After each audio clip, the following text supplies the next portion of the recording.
أنا ما حبتكيش، من حقي أعيش مع ست قوية.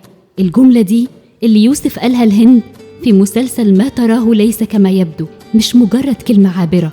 لازم نقف عند الكلمة دي. مين هي الست القوية؟ يا ترى هي اللي بتضحي طول الوقت؟ يا ترى هي اللي بتلغي كيانها وتدي من غير ما تاخد؟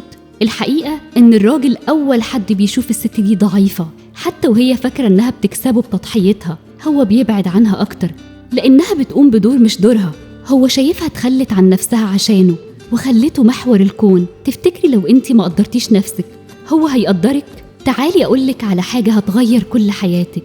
أوقات كتير بنعدي في حياتنا بصدمات قوية بتهزنا، بس الشاطر هو اللي يستوعب بسرعة.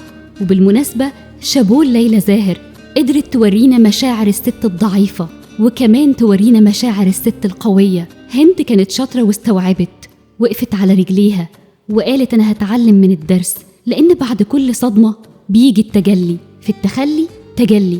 احفظيها كويس جدا. هند لما اتجرحت الصدمة علمتها تشوف حاجات كانت غايبة عنها. هند خرجت من دور الضحية، كانت طول الوقت شايفة إن هي مظلومة لأنها عايشة في بيتين مش زي أي بنت في الدنيا عايشة في بيت واحد. لما هند قررت تتشافى شافت الأمور بمنظور تاني خالص. شافت إن ربنا ميزها بناس حواليها بيحبوها. شافت إن هي عندها أمين، خالتها ومرات باباها، وشافت إن ولاد خالتها دول كانوا أحن إخوات في الدنيا. أوقات بنمر بصدمة كبيرة علشان نكتشف موهبة عندنا إحنا مش عارفينها. هند اكتشفت إن هي عندها موهبة التصوير، مسكت الكاميرا وأبدعت وبدأت تشوف قيمتها الحقيقية في نفسها مش في وجود يوسف. وده الدرس لكل واحدة فينا.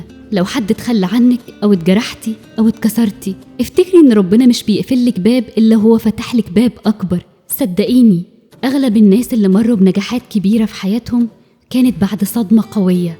الصدمة الكبيرة ساعات هي البوابة اللي بتفتح لك على اللي جواكي، على موهبتك، على رسالتك. ولكل علمي بنوتك إن الراجل شريك حياة مش هو كل الحياة.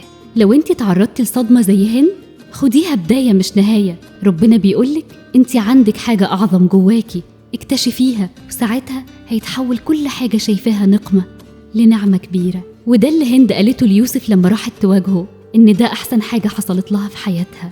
كوني أنثى قوية، بعد كل صدمة بيتولد نورك، وفي كل تخلي تجلي.